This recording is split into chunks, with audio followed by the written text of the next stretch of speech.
All right, so organized counting. Okay, so multiplicative counting principle, which is something that we want to introduce in this video. So what if you were interested in counting up kind of possibility of outcomes that you would have? So I present to you here. So let's start with a little mini example. So let's say I have two buckets. And those two buckets, on the first bucket on the left, you see, purple, let's say a circle or a ball. Then you see a red one, and then you see a green one. In the second bucket, you see a black one, a brown one, and maybe a pink one. And now, what if we had to pick, we kind of had our eyes closed, we can't really tell what's happening in that first bucket. We reach in and we try to pull out one of those balls. Okay, so that would have been considered a stage one. So the possible outcomes from that first stage, what we could do is, we can say, we could either pull out a purple ball, right? So maybe we'll pull out one of those. So that might happen. We might pull out a red ball. Okay, so that certainly can happen. Okay, or we can pull out a green one. So those would have been three possible outcomes if we only had that first bucket. Now let's consider and call this kind of stage one. And now we move over, right, and we have another stage or another decision-making process. We move over to the second bucket, the second stage here, and we do the same thing. So after pulling out one of the balls from the first bucket, what if we wanted to pull out another one? So in total, we would have pulled out two balls. And now the question is, what are all the possible outcomes? Well, in the second one, we could pull out, so we can pull out the black one. I'll put BL, for black. We could pull out the brown one. I'll put BR for brown. Or I can pull out the pink. I'll put P for the pink that I have there. So those are three possibilities. Now, that's if we were just picking them separately. But if we pick them one after the other, what could have happened is, I could have picked the purple one, and then I could have picked the black one. Again, I could have picked the purple one, and maybe I could have picked the brown one. The purple one, and then maybe the pink one, right? So for the pink, let me maybe put PI, so it doesn't get confusing with the purple. So those would be the three choices that I would have had. So now, what would have been happening in here, so now if I do kind of like a decision tree from here, I can pull this out like this, and I can say, after the purple one, I could have picked up a black one, a brown one, or a pink one. And I'm really doing kind of a decision tree, right? Or a tree diagram, as we sometimes call it. Now, if instead of the purple one, I picked up a red one, then I would have had the same choices, possibly on the second pick. I'm going to duplicate this. I'm going to bring it right down. I would have had something like this. So my choices, are going to be growing in all the possible outcomes. It could have been, first outcome could have possibly been purple and then black, right? The second choice could have been purple, brown, purple, pink. Then I could have picked red one, black. And you can see the pattern, right? So I have all of these possibilities. So this would have been outcome 1, outcome 2, outcome 3, outcome 4, and so on. The last one, if on the first try I would have picked the green one, I'm going to duplicate this again. I would have had another decision, and I would have had more outcomes. So now in total, we could certainly count. Now, oftentimes what might happen is with this tree diagram, you might start from your first decision, and from your first stage, if you're starting from scratch right here, you can either pick purple, you can pick red or green. That's on the first stage. So this would have been stage 1. And then on your second stage, stage 2, you could have picked any of those. And now if you count them in total, if we go along here, so how many paths do we have along? Well, this would have been one path, right? This would have been a second path and third path.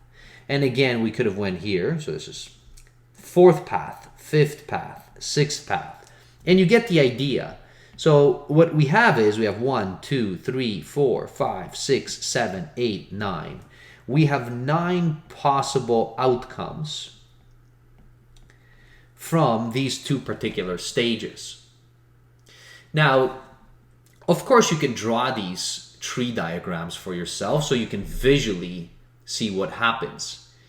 But another way of thinking about this is, and this is going to be related to that multiplicative counting principle, which I'll talk about in just a moment, what you could have said is that, well, in stage 1, all right, so if this is stage 1, how many of those choices did I have? I had 3 choices, right? And in stage 2, I also had 3 choices. Now, it doesn't have to be 3 choices. It could have been 2 choices in the first, maybe 4 choices in the second, or 5 choices in the second, or so on.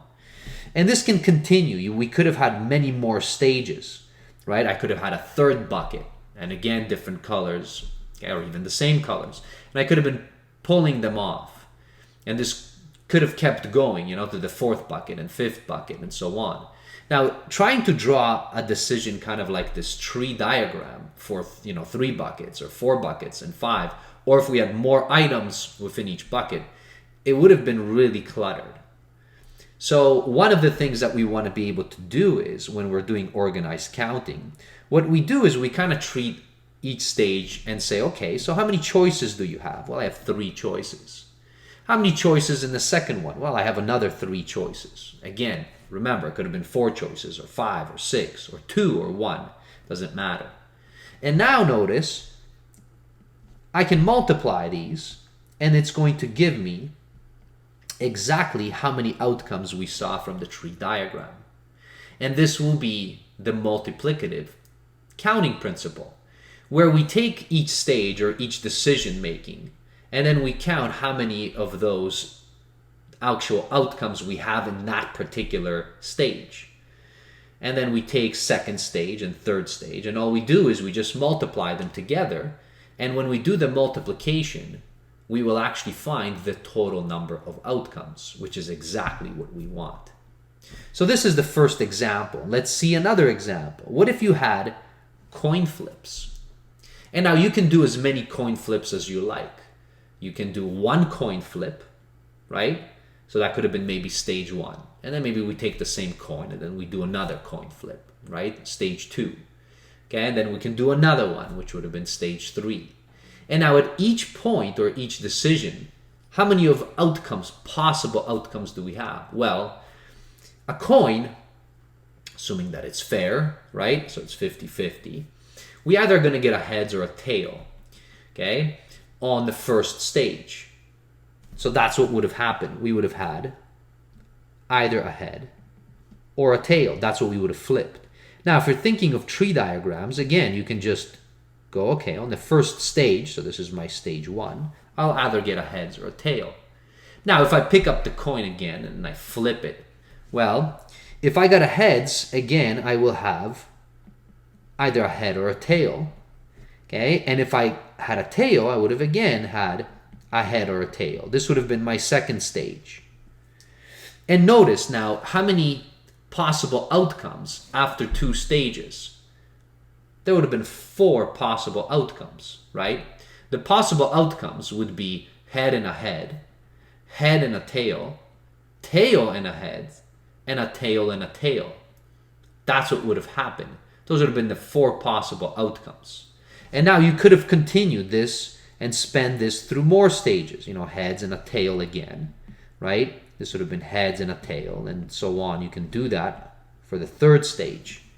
And now your possible outcomes would have been, okay, well, I could get a head, or a head. That's my first one.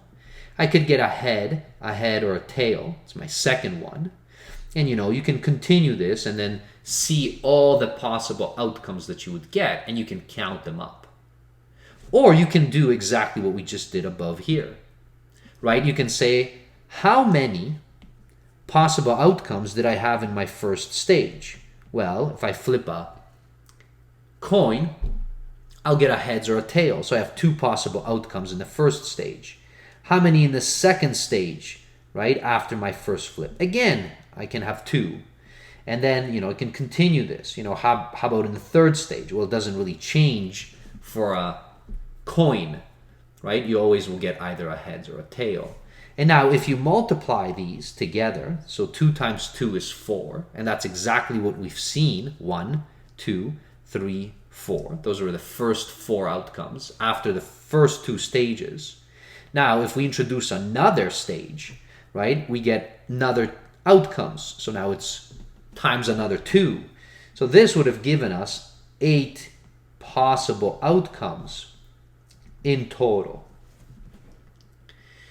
Now, if we had a fourth stage, again, we would have multiplied by 2 for this coin flip. So we would have had 16 possible outcomes and then 32 possible outcomes. And you can see this pattern, right, continuing on. So in general, for the multiplicative, so if you have stages where you're counting things, right, where you can just pick off and it's, you know, you can have a certain amount of choices. Okay, and the first one, let's say we'll call it n, okay, on the first stage, right? So our first stage, you know, we would have had n1 choices. You know, the 1 just resembles, this is the stage or the first decision, okay, that we're making. Okay, so how many of these choices? Well, for our coin, we had 2, right? I would put n in there because we don't always know. Maybe it's not 2, maybe it was 3 like it was in this case. Now, for the second stage, so what we do is, well, depending on how many stages, again, this would have been stage 2. And then, you know, stage number 3, how many choices do we have there? This n is not the same for every stage, so don't think that. So I'm calling it n1, which is the number of choices for the first stage. n2 is the number of choices for the second stage. n3 is the number of choices for the third stage. And this continues on, right? You can just keep going and going.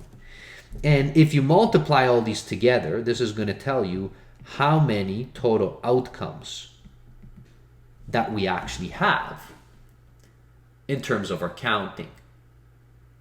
So this is called the multiplicative counting principle, all right? So you can just do that. You can certainly do it through these decision or tree diagrams, but if it's too many, it gets a little hairy. So here's another example. How about license plates? I'm going to make this up. So depending on where you are, you know, your license plates are typically either some letters or numbers. I'm going to assume we'll take the letters from the English alphabet, so we'll have 26. Okay, and then the numbers will just take digits from, you know, 0 to 9. Okay, so that would be 10 different choices. So if you can imagine, you know, if you have a license plate, let's say I have a license plate, you know, maybe, okay, so it has kind of, you're picking out, I'm going to shift this to the left here, and then I'm going to change colors, all right? So we have something like this. So they're grouped in 3s, you know, our license plate, okay, and here will be maybe an example. So let's say a license plate B, you know, 8, okay, and this is maybe Z, okay, or Z, and then I have, let's say the last 3 are going to be just the digits, so maybe 1, you know, 0, 0, okay, and that would have been our license plate. So let's make the assumption that our license plate, so our first one, okay, is going to be a letter, okay, our second one is going to be a digit between 0 and 9. The third one is going to be another letter, right? And for letters, we're going to assume it's the English alphabet, so that's 26 choices there. Okay, for this one, we have 10 choices, you know, starting 0, 1, 2, 3, 4, you know, 5, so on. And then for the last 3, these are all going to be just digits. All right, so let's say we have that. So we would have digits like this. So that means I have 10 choices here, 10 choices here, and then 10 choices here. Now, if you wanted to make that tree diagram here, I mean, good luck, right? So we would have in here basically 6 stages, where our first stage is, you know, 26 different letters, so A, B, C, D, and we could have been, you know, writing them out in our first stage on our tree diagram. And then, let's say from the A, we would have to pull out all the numbers. So 0, 1, 2, 3, 4, 5, 6, 7, 8, 9. And then from the B, we would do the same. So you can imagine this very ugly tree diagram. And to be honest, you wouldn't be able to fit it, because if you have 6 stages, that would have been really difficult for you.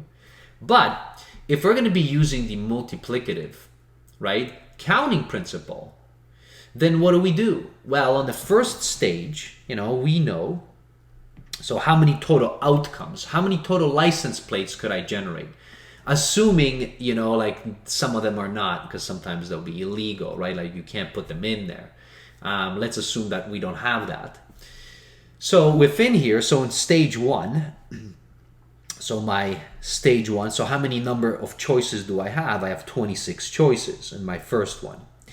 That would have been stage 1. Now, in my stage 2, I have 10 choices. So that would have been times 10. In stage 3, I have 26 choices, right? Again. Now, in stage 4, I have another 10 choices, times another 10 choices, and times another 10 choices. So 6 different stages, right? Now, if you do this, it's going to be quite a big number. So there's quite a lot, okay, or we have quite a lot of different license plates that we could have generated just from this restriction. Now, of course, depending on where you live, you might have more stages than this, or, choices that you have.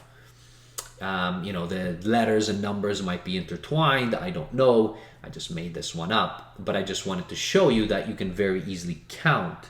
So what I would have done is I would have just said, okay, so 26, times 10 times 26, and then times 10 times 10 times 10 equals, and notice, that's quite a lot. So it's 6,760,000 different license plates that we could have generated. Now, you'd be surprised. I mean, we have, millions and millions, probably now billions of cars. Some families have multiple cars, right? Some families may not have any, right? And then some people have, 20, 30 cars, which is insane. But, okay, these license plates do get picked up quite quickly, all right? So here's another example of just an organized way of counting. Let's do another one, okay? So what if we had something like this, where I'm asking you about a deck of cards. Okay, for those who are not familiar with a deck of cards, let's just take the kind of standard. So we have 52 cards, so there's no jacks or anything like that. Okay, and our cards, so our playing cards that we would have, they start off with a 2. Okay, and then there's another card, and then it goes 2. So we have 4 2s. Okay, so we have 4 2s to choose from. We have 4 3s to choose from. Each, 2, so there are hearts, spades, right, diamonds, okay? So we have 4 different ones, okay, to choose from. And now, so this goes 2, then it goes 4, and then 5, and 6, and 7, and 8, and 9. Eventually it gets into 10, right? And then it goes jacks, all right? Then it goes queens. Okay, then it goes kings, all right, and then aces, and sometimes aces are, stuck in the front there, so aces. And we have 4 of each. So if you count this is basically 13 different ones, 1, 2, 3, 4, all the way, okay, up to here. So we have 13 different ones times 4, and that is 52 cards in a deck, for those who maybe didn't know. And I encourage you, if you haven't seen it, you can look it up. So if we have these 52 cards, let's say we are playing cards, and now we wanted to see all the possible outcomes, okay? If we have a deck, so we're stacking up our deck, and then we're going to take, from this deck, we're going to draw 2 cards, okay? One after another. So the first part, okay, so the number of outcomes that we would have, right? So we're picking 2 cards. So we're going to pick 1 card, and then we're going to pick another card. So it's like we have 2 stages. Now let's assume that when we're picking a card, right? So whatever card we have, well, in the first one, there are 52 cards. So we would have 52 choices here. And let's say we take that card and we put it back in the deck, right? And we reshuffle. And now someone goes, okay, you know, pick another card. So what would have happened is on stage 2, we would have had another 52 choices. So the total number of outcomes that would have been possible based on this, if we put back one of the cards, right, based on the multiplicative principle, so we only have 2 stages. So we would multiply these two, right? So it would have been 52 multiplied by 52. We would have had 2,704 possible outcomes. Now, most of the times when you are playing cards and you're picking, you don't really put the card back. So what if instead, you know, this would have been B, you picked 2 cards, but now you don't put them back. Now you have to think of how many choices you're going to get or outcomes you're going to get in each stage. Well, in the first stage, nobody's picked any cards, so you still have 52 possibilities. But now in the second one, if you don't put it back, you don't have 52, you took one out, so you're only going to have 51. And now this, of course, is going to be less, right? The number of outcomes, because it's 52 on the first try times 51 on the second one. And obviously it will be less, okay, than the one above. And that's the total number of outcomes. Now, you can keep going, right? You can say, well, what if I'm going to pick 3 cards? How about 4 cards or 5 cards? What would you do? The question is, are you replacing in each time? So are you putting the cards back or are you not? So if you were not putting it back, then by the multiplicative principle, let's say, you know, we were picking, so I'm just going to randomly, let's say we wanted to pick 4 cards out. So on the first one, we have 52 possibilities. In the second one, we have 51 possibilities. We took one out, remember? Then we have 50 possibilities. And then we have 49 possibilities. And of course, you can just keep going with this. And then you can just multiply these through all the different choices that you would get. And this would give you the total number of outcomes that you would have. So that is the multiplicative principle. Okay? So it's not just, you know, flipping coins or doing cards or picking, you know, balls or marbles or something like that. You know, you can certainly do that with, say you wanted to fly somewhere and now you have choices between, you know, 3 different airlines and you can fly from, you know, one particular airport or maybe a different particular airport. So now all of these choices and stages are coming up at you. And if you want to know the total number of outcomes, that's what would happen, okay, within these. So this is something useful to think about. And that's the introduction, all right, to ordered counting. See you in the next video. Bye, everybody. Cheers.